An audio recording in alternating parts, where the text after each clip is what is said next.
Hello, my dear friends. Welcome on my YouTube channel. How are you? I hope you are enjoying my videos. If you like the video, then please give the feedback in the comment section. अगर आप channel पे नए हैं तो please subscribe the channel and don't forget to press the bell icon for the latest notification. And आज का topic है glossaries in food science and nutrition. I am Akanksha Singh. I am pursuing my PhD from Vasantrao Naik, Marathwada Agriculture University, Maharashtra. And I had qualified both NET and SRF. Way to JRF, let's crack it. तो सबसे पहला है enzymes. कि enzymes क्या होते हैं? Enzymes are protein molecule found in food that act as a biological catalyst causing food to change, for example ripen or browning. जो enzymes होते हैं they are made up of protein. ये protein से बने होते हैं. तो ये जो भी फूड में ये फूड की जो रिएक्शंस होती हैं, फूड में जो भी चेंजमेंट होते हैं या कुछ स्पॉइलेज हो रहा है कुछ, तो उन रिएक्शन साइट्स पे ये एंजाइम प्रेजेंट होते हैं. कुछ एंजाइम बेनिफिशियल होते हैं, कुछ हार्मफुल होते हैं. जो बेनिफिशियल होते हैं वो फूड को स्पॉइल होने से बचाते हैं, और जो हार्मफुल होते हैं वो फूड के स्पॉइलेज की जो प्रोसेस है या फूड की जो स्पॉइल होने की रेट है उसको इंक्रीज़ करते हैं, जैसे राइपनिंग और ब्राउनिंग. तो ये राइपनिंग और ब्राउनिंग जो है ये एंजाइमेटिक प्रोसेस है. तो इस जो ब्राउनिंग होती है उसमें एंजाइम्स, क्योंकि ब्राउनिंग और जो अगर एंजाइमेटिक ब्राउनिंग है तो उसमें शुगर प्लस प्रोटीन का रिएक्शन होता है तब ब्राउनिंग होती है. अब प्रोटीन मीन्स एंजाइम्स. तो जहाँ पे एंजाइम्स जो है ये बायोलॉजिकल कैटालिस्ट होते हैं, ये फूड में प्रेजेंट होते हैं, जो फूड की जो रिएक्शंस हैं उसमें एज अ कैटालिस्ट का काम करते हैं. जो फूड में जो रिएक्शंस हो रही हैं उनको मीन्स उनकी स्पीड को ज़्यादा करेंगे या उनकी स्पीड को कम करेंगे. एंड साथ साथ जो एंजाइम है ये ह्यूमन बीइंग के लिए एसेंशियल भी है, इम्पॉर्टेंट भी है, क्योंकि ह्यूमन की हेल्दी डाइट के लिए, हेल्दी डाइजेशन के लिए, हेल्दी लाइफस्टाइल के लिए एंजाइम्स एसेंशियल भी हैं. इसलिए कुछ एंजाइम्स हार्मफुल होते हैं और कुछ बेनिफिशियल भी होते हैं. So second is enzymatic activity. ये थे एंजाइम्स जो बायोलॉजिकल कैटालिस्ट के फॉर्म में फूड में प्रेजेंट है. और ये एक्टिविटी मीन्स जो एंजाइम की एक्टिविटीज़ को और जो भी प्रोसेस हो रही है उस प्रोसेस को स्पीड अप करने में हेल्प करते हैं, उसको बोलते हैं enzyme activity. Chemical reactions that occur at enzyme reactive site. जहाँ पे एंजाइम प्रेजेंट है वहाँ पे जो रिएक्शंस हो रही हैं वहाँ पे कुछ फैक्टर्स हैं जो उन रिएक्शन को स्पीड अप करते हैं या स्लो डाउन करते हैं, तो उनको बोलते हैं एंजाइमेटिक एक्टिविटीज़. और जो ये रिएक्शंस होती हैं, the rate of enzyme activity में be influence by factors such as pH, temperature. Like अगर फूड की एसिडिटी या pH कम है, एसिडिक है, तो रिएक्शंस स्लो होंगी, और जैसे ही pH बढ़ती जाएगी रिएक्शंस स्पीड अप करेंगी. ऐसे देखो टेम्परेचर है, गर्मियों के सीजन में, समर टाइम में फूड जो है जल्दी स्पॉइल होता है, जल्दी ख़राब होता है इन कंपैरिजन टू विंटर. ऐसे ही ये जो pH हो गया, टेम्परेचर हो गया, ये जो फैक्टर्स हैं ये एंजाइमेटिक एक्टिविटी में, जो एंजाइमेटिक एक्टिविटीज़ हैं उनको स्पीड अप करने में या स्लो डाउन करने में हेल्प करते हैं, उसको बोलते हैं एंजाइमेटिक एक्टिविटी. देन आता है एनवायरमेंटल फैक्टर. जो condition created by environment events such as weather, temperature, sunlight and soil type which affect the production of food and survival of organisms. कुछ एंजाइमेटिक कंडीशंस हैं, जैसे कि जहाँ पे फूड ग्रो किया जा रहा है तो वहाँ का क्लाइमेट कैसा है, और जो वहाँ पे सनलाइट कैसी है, वहाँ पे वेदर कंडीशंस कैसे थे, वहाँ टेम्परेचर कैसा है. जैसे सिंपल एग्जांपल है एप्पल देखो, जहाँ पे क्लाइमेट ठंडा है, HP हिमाचल प्रदेश शिमला, उधर का क्लाइमेट ठंडा रहता है तो वहाँ पे एप्पल का प्रोडक्शन अच्छा होता है. अगर सेम यही एप्पल नॉर्थ में आके कहीं पे ग्रो करो तो नहीं होता है. तो ये है कि जो एनवायरमेंटल फैक्टर्स हैं, क्या एनवायरमेंटल कंडीशंस हैं जो फूड के प्रोडक्शन पे, उनके सर्वाइवल पे इफ़ेक्ट करती हैं. मीन्स फूड कहाँ पे ग्रो कर रहा है, किस कंडीशन में फूड को ज़्यादा दिनों तक प्रिजर्व करके रख सकते हैं. ये जो सब जो एनवायरमेंट की तरफ से जो फैक्टर्स इन सब चीज़ों पे इफ़ेक्ट करते हैं उनको बोलते हैं एनवायरमेंटल फैक्टर्स. तो ये है हिंदी में, तो हिंदी में भी देख लीजिएगा. Next is fermentation. The anaerobic conversion of sugar to carbon dioxide and alcohol by yeast. इसमें ये कुछ फैक्टर्स हैं, देखो एक तो एनारोबिक कन्वर्जन, देन शुगर का कन्वर्जन होता है कार्बोहाइड्रेट एंड अल्कोहल में in the presence of east. तो फर्मेंटेशन ऐसी रिएक्शन है जो ऑक्सीजन के एब्सेंस में होती है और उसका जो कैटलिस्ट है किसके द्वारा की जाती है, वो है ईस्ट, जो शुगर को कन्वर्ट करता है कार्बन डाइऑक्साइड और अल्कोहल में। सिंपल, एनारोबिक मीन्स ऑक्सीजन की एब्सेंस में, जहाँ पे ऑक्सीजन प्रेजेंट नहीं होती है। तो जहाँ पे ऑक्सीजन प्रेजेंट नहीं है वहाँ पे ऐसे सब्सटेंस जिनमें शुगर प्रेजेंट है, उस शुगर को कार्बन डाइऑक्साइड और अल्कोहल में ब्रेक डाउन करता है ईस्ट। इस प्रोसेस को कहते हैं fermentation. The property of molecules are altered producing a desired product with a different flavour, easier digestion, increase nutrition and shelf life. अभी यहाँ पे था ये शुगर, ठीक है। जब ये ब्रेक डाउन हुआ तो कोई चीज़ ब्रेक होगी तो और छोटे छोटे और सिंपलर फॉर्म में टूटेगी। जब वो सिंपल फॉर्म में टूटेगी तो इजी टू डाइजेशन हो जाएगा, और जब उसके कॉन्स्टिट्यूएंट्स जो भी उसमें सब्सटेंस प्रेजेंट हैं जब वो ब्रेक होंगे तो ऑब्वियस सी सिंपल सी बात है कि फ्लेवर भी चेंज होगा। और increase nutrition and shelf life. अब न्यूट्रिशन में क्या इंक्रीज होता है, जब फर्मेंटेशन होता है तो विटामिन सी, विटामिन बी, दोनों चीज़ें इम्प्रूव होती हैं। जैसे डोसा का बैटर है, वो डोसा का बैटर उसको फर्मेंटेशन के लिए टाइम चाहिए होता है, तो वो जब वो देखो जब डोसा का बैटर बनाते हैं तो वो इजीली डाइजेस्टिबल भी हो जाता है, उसमें विटामिन बी और विटामिन सी भी इम्प्रूव होता है। साथ साथ में जो सीरियल्स होते हैं, पल्सेस होती हैं, इनमें एक सब्सटेंस प्रेजेंट होता है फाइटेट, जो आयरन और कैल्शियम के एब्जॉर्प्शन को हिंडर करता है। मीन्स आयरन और कैल्शियम के एब्जॉर्प्शन को बॉडी में रोकता है, उसके एब्जॉर्प्शन को रोकता है।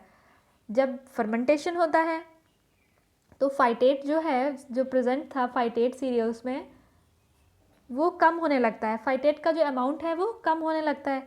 जब फाइटेट का अमाउंट किसी भी चीज़ में कम होगा तो उस पल्सेस में, सीरियल्स में जो आयरन और कैल्शियम प्रेजेंट है उसकी एब्जॉर्प्शन पावर भी बढ़ जाएगी। तो फर्मेंटेशन से जो न्यूट्रिशनल इंक्रीज़ होता है वो होता है कि विटामिन सी इंक्रीज़ होता है, विटामिन बी इंक्रीज़ होता है, आयरन और कैल्शियम का एब्जॉर्प्शन इंक्रीज़ होता है, क्योंकि फाइटेट डिक्रीज़ होता है। बहुत बार क्वेश्चन पूछते हैं नेट में कि कौन सा ऐसा सब्सटेंस है जो आयरन और कैल्शियम के एब्जॉर्प्शन को हिंडर करता है, तो फाइटेट है। फाइटेट कैल्शियम और आयरन के एब्जॉर्प्शन को हिंडर करता है। और जो फर्मेंटेड प्रोडक्ट्स हैं वो हैं काफिर है, योगर्ट है, डोसा बैटर है, ठीक है। Next is food distribution, the process of supplying and transporting food to consumer. Means जो फूड जहाँ इंडस्ट्री में प्रिपेयर हुआ है उस इंडस्ट्री से लेकर कंज्यूमर तक वो फूड पहुँचाने की जो प्रोसेस है, जो पूरी चेन है, लाइक इंडस्ट्री से होलसेलर, होलसेलर से रिटेलर, रिटेलर से कंज्यूमर, इसको बोलते हैं फूड डिस्ट्रीब्यूशन। और नेट के एग्ज़ाम में क्वेश्चन आया है कि फूड डिस्ट्रीब्यूशन की चेन क्या है, तो चेन उसमें यही 4 पॉइंट्स थे कि मैन्युफैक्चरर, जहाँ पे मैन्युफैक्चर हो रहा है इंडस्ट्री, मैन्युफैक्चरर के बाद होलसेल जो वहाँ से इकट्ठा लेके आते हैं, होलसेल के बाद उसको मार्केट में लाते हैं, जो मार्केट में आते हैं तो वो रिटेल प्राइस पे आते हैं, रिटेलर्स, देन कंज्यूमर। ये फूड डिस्ट्रीब्यूशन की एक चेन है। देन नेक्स्ट इज, ये हिंदी में है तो हिंदी में भी देख लीजिएगा। उसके बाद आता है food diversity, wide ranging food and food products जो individual consumer, for example culturally diverse foods और food from various food groups. Food diversity, diversity means changement, कि एक प्लेस पे कुछ और इम्पोर्टेंस है, नेक्स्ट प्लेस पे जा रहे हैं तो वहाँ कुछ और इम्पोर्टेंस है। ऐसे ही प्लेस टू प्लेस जो फूड में जो चेंजमेंट आते हैं उसको बोलते हैं फूड डाइवर्सिटी। जैसे नॉर्थ इंडिया में देखो अपने लोगों के साइड में, तो यहाँ का जो स्टेपल फूड है वो है व्हीट। वही अगर साउथ इंडिया में चले जाओ तो वहाँ पे उनका स्टेपल फूड है राइस। तो ये जो चेंजमेंट हो रहा है कल्चर के अकॉर्डिंग उसको बोलते हैं फूड डाइवर्सिटी। बहुत दूर जाने की ज़रूरत नहीं है कि अब जैसे आप कोई लखनऊ में रहता है, उसके बाद अगर कोई कानपुर जाए तो दोनों जगह के फूड में कुछ ना कुछ डिफरेंस मिलेगा। तो ऐसे ही कुछ नेक्स्ट प्लेसेस पे जाओ तो देखो जो फूड में जो चेंजमेंट हो रहा है उसको बोलते हैं food diversity. Diversity means changement. varieties. Next is food handling practices.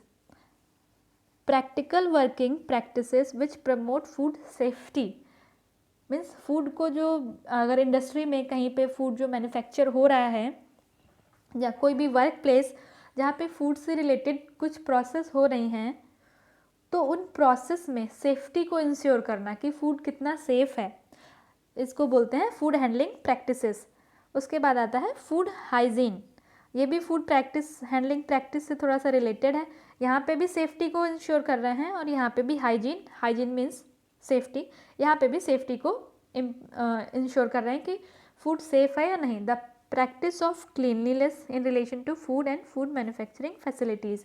Means जहाँ पे भी फूड मैन्युफैक्चर हो रहा है तो वहाँ पे साफ़ सफाई है नहीं है, सैनिटाइजेशन है या नहीं, जो भी फूड है या फिर जो फूड मैन्युफैक्चरिंग फैसिलिटीज़ हैं, जो भी मशीन्स यूज़ हो रहे हैं, इक्विपमेंट्स यूज़ हो रहे हैं, वो सब क्लीन है या नहीं है, वो फूड सेफ्टी के लिए कितने सुटेबल हैं. तो food handling practices and hygiene both are similar. दोनों में सेफ फूड हैंडलिंग में सेफ्टी एंड हाइजीन में क्लीनलीनेस को ज़्यादा फोकस करते हैं कि safe handling and cleanliness. Next में हिंदी में है तो हिंदी भी देख लीजिएगा. नेक्स्ट आता है फूड एलर्जी. एलर्जी मीन्स कुछ अबनॉर्मल रिएक्शन बॉडी के द्वारा, abnormal reaction by the body to food protein. Specially जो एलर्जी होती हैं, जो भी एलर्जीज होती हैं वो प्रोटीन को लेके होती हैं. कुछ प्रोटीन्स होती हैं जिनको हमारी बॉडी एक्सेप्ट नहीं करती है. जब बॉडी एक्सेप्ट नहीं करती है तो उससे एलर्जी कॉज करता है. The reaction causes the immune system to produce antibodies that react with the allergen causing severe symptoms including anaphylaxia. Anaphylaxia means rapid onset. Means बहुत जो भी रिएक्शन हो रहा है वो इतनी ज़्यादा स्पीड में हो रहा है कि डेथ भी कॉज कर सकता है. बहुत ज़्यादा rapid onset is anaphylaxia. The most food allergies are caused by peanuts, tree nuts, milk, eggs, sesame seeds, fish, shellfish, soya and wheat. Means food allergy simply जो अनप्लीजेंट और dangerous immune system reaction after a certain food is eating. कोई certain food consume किया किसी ने, उसमें कुछ protein, कुछ allergic substance present थे जिसको बॉडी ने एक्सेप्ट नहीं किया. जब बॉडी ने उसको एक्सेप्ट नहीं किया तो जो बॉडी का इम्यून सिस्टम है वो एंटीबॉडीज़ बनाएगा. जो ये एंटीबॉडीज़ फूड के साथ जो एलर्जिक इम्यून जो एलर्जिक सब्सटेंस आए हैं उनके साथ रिएक्ट करेगा. जब ये एंटीबॉडी उसके साथ रिएक्ट करेंगे तो कुछ सिम्टम्स डेवलप होंगे, जैसे मतलब क्रैम्पिंग, नोज़िया, वॉमिटिंग, डायरिया. तो बॉडी हमारी जो भी किसी ने अगर कुछ कंज्यूम किया तो उससे फूड जो भी एलर्जिक सब्सटेंस था उससे बॉडी को बचाने के लिए बॉडी में अपने आप एंटीबॉडीज़ डेवलप होने लगती हैं. एक सिंपल सा बहुत सिंपल है फूड एलर्जी का example, coeliac disease. Coeliac disease gluten की वजह से होता है और ये ग्लूटेन प्रोटीन है जो व्हीट में पाया जाता है. तो ग्लूटेन, अगर किसी को ग्लूटेन इंटॉलरेंसी है तो अगर उस पेशेंट ने ग्लूटेन प्रोटीन कंज्यूम किया तो उसकी बॉडी में एलर्जिक रिएक्शंस स्टार्ट हो जाएंगे. बहुत सिंपल एग्जांपल है एलर्जी का.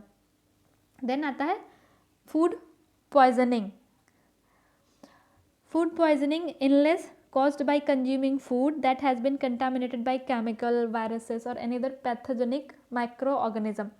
जो फूड में जो केमिकल, वायरसेस या कोई माइक्रो ऑर्गेनिज्म प्रेजेंट्स हैं उनकी वजह से फूड में केमिकल चेंज होना, फूड में कोई भी रिएक्शंस अकर होना, उसकी वजह से जो फूड ख़राब होता है उसको बोलते हैं food poisoning. Then next is, ये अभी हिंदी में है तो हिंदी में भी देख लीजिएगा. उसके बाद आता है food spoilage. Damage to food which cause deterioration in the colour, flavour, odour, consistency of food products etcetera. वो लास्ट में था फूड पॉइजनिंग. फूड पॉइजनिंग में micro organisms, viruses, bacteria attack कर रहे थे. वो फूड के विद इन फूड जो फूड में प्रेजेंट हैं पहले से ही और या फिर आउटर, उसमें माइक्रो ऑर्गेनिजम्स का रोल मेन था कि फूड वो पॉइजनिंग में. अब फूड स्पॉइलेज में damage to food means outer conditions इस पर अफेक्ट कर रही हैं. कुछ लाइक अगर फूड को फ्रीज़ किया, फ्रीजिंग, ड्राइंग या कुछ केमिकल चेंज हुए, उसकी वजह से जो डैमेज हो रहा है फूड को, उसको बोलते हैं फूड स्पॉयलेज। अनसुटेबल जो मीन्स वो फूड पहले से ही आउटर कंडीशन उस पर अफेक्ट कर रही हैं, तो फूड स्पॉयल हो जाएगा, तो वो सामने से पता चलेगा कि हाँ ये अनसुटेबल टू इंजेस्ट। और फूड जो स्पॉयलेज, फूड पॉइजनिंग जो था, तो फूड पॉइजनिंग में फूड को देख के आप ऐसे नहीं बता सकते कि जल्दी से कि हाँ फूड स्पॉयल हो गया है, तो वो फूड पॉइजनिंग बॉडी के अंदर जाके वो रिएक्ट करता है। The next is fortification, the deliberate addition of specific micronutrients to processed foods. Fortification can be used to replace nutrients lost during food processing or correcting a demonstrated dietary deficiency in the population. Addition of vitamins to cereals.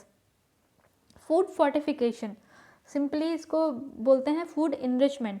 तो यहाँ पे दिया है कि जो processed food है, जब food की प्रोसेसिंग होती है, लाइक वीट है, वीट की जब प्रोसेसिंग होती है, उसको cleaning and washing, drawing, bleaching, उसके बाद उसका फ्लोर बनता है, तो उस पूरी प्रोसेस में जो न्यूट्रिएंट का लॉस होता है, उस उन लॉस जो भी प्रोसेस के थ्रू जो भी न्यूट्रिएंट लॉस हुआ, उन न्यूट्रिएंट्स को फ्लोर में ऐड करना, अलग से बाहर से वही न्यूट्रिएंट्स फ्लोर में ऐड करना, उसको बोलते हैं फोर्टिफिकेशन। जो भी न्यूट्रिएंट्स जो रिप्लेस हुए थे उनको फिर से ऐड करना इस फोर्टिफिकेशन।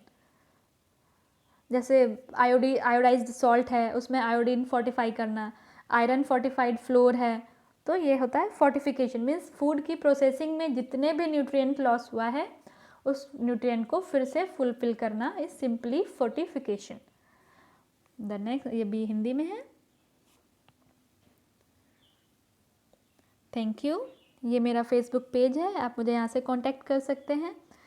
ये यूट्यूब चैनल है, तो Way2JRF, प्लीज़ आप चैनल ज़रूर सब्सक्राइब कर दीजिएगा।